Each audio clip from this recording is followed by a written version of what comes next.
Yes, नमस्कार विद्यार्थियों। BA secondary की क्लास है ज्योग्राफी। जो हमारा पेपर है वो है फर्स्ट पेपर। ठीक है, आज हम फर्स्ट पेपर के बारे में पढ़ेंगे। यहाँ पे आपके स्क्रीन पर दिख ही रहा है, इंजीनियरिंग उद्योग के बारे में आप पढ़ेंगे, इंजीनियरिंग इंडस्ट्री। ठीक है, इसके बारे में हम पढ़ेंगे। जैसे हमने पिछली क्लासों में हमने अमेरिका के बारे में जो पढ़ रहे थे, उसमें बहुत सारी बातों के बारे में हमने जानकारी ली थी, रेलवे परिवहन के बारे में या प्रमुख पेट्रोलियम उत्पादक क्षेत्रों के बारे में, अमेरिका के बारे में हमने पिछली क्लासों में हमने देखा था। आज जो हम आगे देखेंगे इंजीनियरिंग उद्योग के बारे में।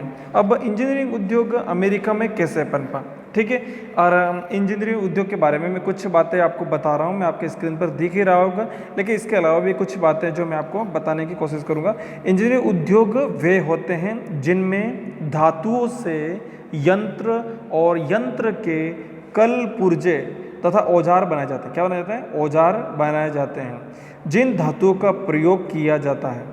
ठीक है, अब जैसे जो धातु प्रयोग होगी उनमें सबसे अधिक महत्वपूर्ण इस्पात कौन सा है? तो इस्पात इसमें सबसे पहले अलौह धातु, विशेषतः एल्यूमिनियम और तांबा कुछ उद्योगों के लिए आवश्यक होता है। देखो, और सबसे ज़्यादा अगर हम बात करें किसमें आवश्यकता होती है यहाँ पर, तो एल्यूमिनियम और तांबे की महत्वपूर्ण रूप से उपयोग सिद्ध होता है। ठीक है, जिनमें से मुख्य निम्न प्रकार से निर्माण। ठीक है, अब हम बात करते हैं कुछ उद्योगों के लिए। जैसे मैंने आपको बताया, एल्यूमिनियम और तांबा बहुत ही महत्वपूर्ण होता है। और आगे हम बात करेंगे इंजीनियरिंग उद्योग की शाखाएं बहुत सारी होती हैं, तो हम इनकी शाखाओं के बारे में अध्ययन भी करेंगे थोड़ा क्या। ठीक है, इंजीनियरिंग उद्योग की शाखाएं, तो सबसे नंबर 1 है मशीनी औजारों का निर्माण।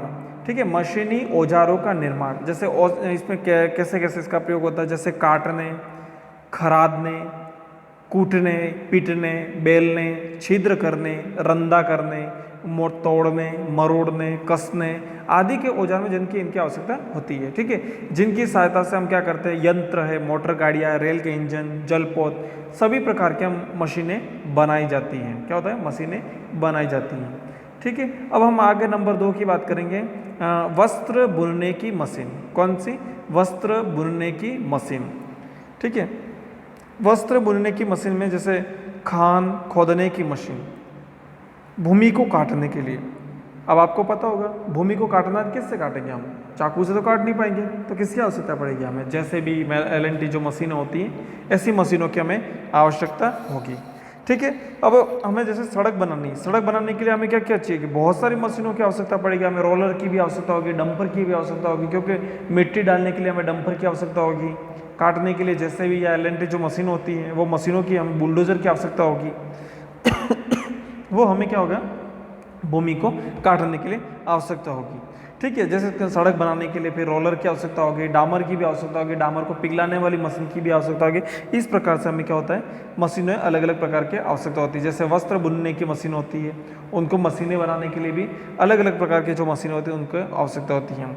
इसी प्रकार नंबर 3 में हम बात करेंगे, वो है रेलवे इंजनों, मोटर गाड़ियों, ट्रकों, साइकिलों का निर्माण। ठीक है, ये जैसे ये इंजनों का आवश्यकता होती है, जैसे मोटर गाड़ियों के इंजन बनाने हैं, ट्रक हैं, बस हैं, या छोटी मोटी गाड़ियाँ जो भी हैं उनके हमें किसकी आवश्यकता होती है? इंजन बनाने की आवश्यकता होती है, या इन चीज़ों की इंजन की आवश्यकता हमें होती है। ठीक है, आगे हम बात करेंगे जलपोतों या पनडुब्बियों का निर्माण। ठीक है, पनडुब्बी जानते हो, जलपोत जानते हो आप। जैसे जलपोत मतलब जैसे जहाज हो गए, बड़ी मात्रा में बड़े जहाज होते हैं, उनका निर्माण भी कैसे होगा? इन्हीं इंजीनियरिंग उद्योग के माध्यम से ही होगा। पनडुब्बियाँ सुरक्षा की दृष्टि से वेरी इंपॉर्टेंट होती है। ये हमारी जो होती है वो जल सेना होती है, उसके पास ये पनडुब्बियाँ होती है जो पानी के अंदर चलती हैं। ना जहाज तो पानी के ऊपर तैरती हुई चलती है, लेकिन ये अंदर चलती हैं। ठीक है, अब हम आगे बात करते हैं कृषि यंत्रों के बारे में।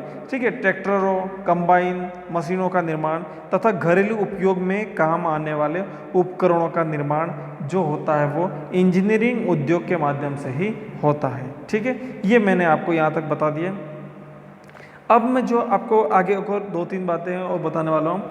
बिजली की यंत्रों जैसे मुद्रण की मशीनों का निर्माण, घरेलू उपयोग में काम आने वाले उपकरणों का निर्माण भी यहीं से इसी माध्यम से होता है। ठीक है। वायुयान निर्माण में तो क्या आएगा, आप खुद जानते हैं, हवाई जहाज आते हैं, फिर हेलीकॉप्टर आते हैं, या फिर सेना की जो सुरक्षा की दृष्टि से होते हैं, उसी प्रकार के जो विमान तैयार होते हैं। ठीक है। अब हम आगे बात करते हैं इंजीनियरिंग उद्योग की विशेषता क्या है।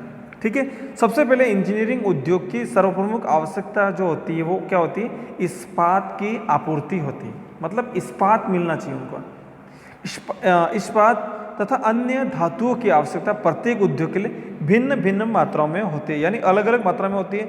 जैसे अगर हम बात करें उदाहरण के लिए किसी महासागरीय पौध के निर्माण में इस्पात की अधिक मात्रा में आवश्यक होती है।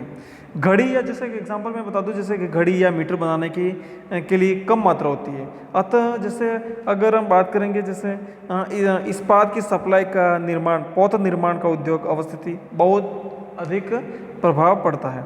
जैसे घड़ी का निर्माण इतना प्रभाव नहीं होता। जैसे आपको घड़ी बनानी है तो घड़ी के लिए आपको ज़्यादा मात्रा में आवश्यकता नहीं होती है, थोड़ी सी मात्रा में आवश्यकता होती है। ठीक है। चलो आगे हम बात करते हैं। यहाँ पर ये रिपीट हो रहा है ये पेज वापस, इसलिए अब हम वापस, हाँ यस, निर्माण उद्योग के निर्माण के द्वारा पदार्थ के मूल्य में भारी वृद्धि हो जाती है। जैसा कि मोटर गाड़ी या टाइपराइटर या वायुयान के निर्माण में जितनी धातु उपयोग में आती हैं, उस धातु के मूल्य की अपेक्षा इनके निर्मित वस्तुओं का मूल्य भी बहुत अधिक हो जाता है।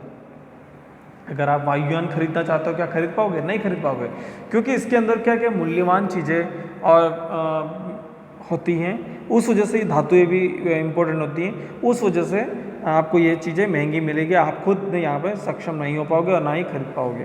ठीक है। जो सक्षम होगा वही इसको खरीद पाएगा। ठीक है। छोटी सी बात बता दूं, अगर आपको एक जैसे बाइक लेनी है, बाइक हर व्यक्ति ही आजकल खरीद रहा है, लेकिन बस हर कोई नहीं खरीद सकता, क्योंकि बस में धातु का प्रयोग ज़्यादा होता है, बस महंगी भी होती है। क्यों?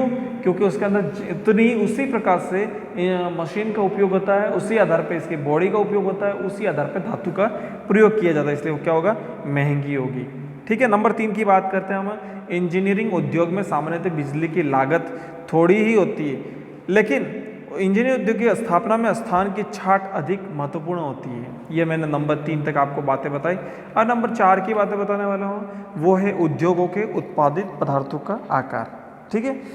उद्योगों में उत्पादित जो पदार्थ होता है उनका आकार कभी कभी बढ़ जाता है, कभी कट जाता है, कभी घट भी जाता है। कुछ टूटने वाले भाग भी होते हैं और उनके रखाने में बड़ी सावधानी बरतनी पड़ती है। जैसे माना कि इसके कोरने जो हैं वो कांच के बने हुए हैं, तो हमें बहुत ही सावधानी बरतनी पड़ती है। अगर थोड़ा सा भी टूट फूट होता है तो बहुत नुकसान हो जाता है। तो इसलिए उनके परिवहन में भी लाना ले जाना बहुत कठिन होता है और महंगा होता है। ठीक है। हमने यहाँ तक बता दिया आपको, नंबर 4 तक। अब 5वें नंबर की बात करूँगा मैं। बहुत से उद्योग, इंजीनियरिंग उद्योग में थोड़ी बहुत मात्रा में एकीकरण व सज्जीकरण होता है, जिनमें दूसरे उत्पादकों द्वारा कल पुर्जों व हिस्सों को परस्पर जोड़कर एकत्रित किया जाता है। ठीक है। ये मैंने आपको यहाँ तक बता दिया। अब हम नंबर 6 की बात करूँगा। तो इंजीनियरिंग उद्योगों में कच्चे माल तथा शक्ति सप्लाई की कम मात्रा में आवश्यक होती है। ठीक है। जैसे क्योंकि इनकी जो उत्पादित सामग्री परिवहन में अधिक लागत आती है, ऐसे उद्योग बाजार के समीप स्थापित, मतलब पास में ही स्थापित होते हैं। जिन क्षेत्रों में ये मशीनें प्रयोग की जाती हैं, उन क्षेत्रों में मशीनों तथा मशीनी औजारों का निर्माण भी किया जाता है। ठीक है। ये मैंने आपको आज इंजीनियरिंग उद्योग के बारे में बताया। कुछ बातें और हैं इम्पोर्टेंट, जो मैं आपको नोट्स के माध्यम से भेज दूंगा। ठीक है। ये आपके सामने उत्तरी अमेरिका जो संयुक्त राज्य अमेरिका का नक्शा है, मैप है, इसको आप समझ सकते हो। जो काले धब्बे दे रखे हैं, ये सबसे ज़्यादा इंजीनियरिंग उद्योग यहाँ पर हैं। अगर सबसे ज़्यादा बात करें तो यहीं पर आपको दिख रहे होंगे। ये जो एरिया मैंने आपको पिछली क्लासों में भी इन क्षेत्रों के नाम बताए थे। अब देखो आप किनारों पे भी, जैसे सैन फ्रांसिस्को वगैरह है, न्यूयॉर्क वगैरह में भी है, वॉशिंगटन में क्षेत्र में भी है, आपको यहाँ कोने में भी दिख रहा होगा। ठीक है। तो ये जो क्षेत्र हैं वो सारे इंजीनियरिंग उद्योगों के क्षेत्र हैं। ठीक है। आज की हमारी क्लास आपको यहीं तक, और बाकी कुछ जो नोट्स होंगे वो मैं आपको PDF के माध्यम से भेज दूंगा। ठीक है। आप पढ़ते रहिए रोज़ के रोज़। ठीक है। धन्यवाद।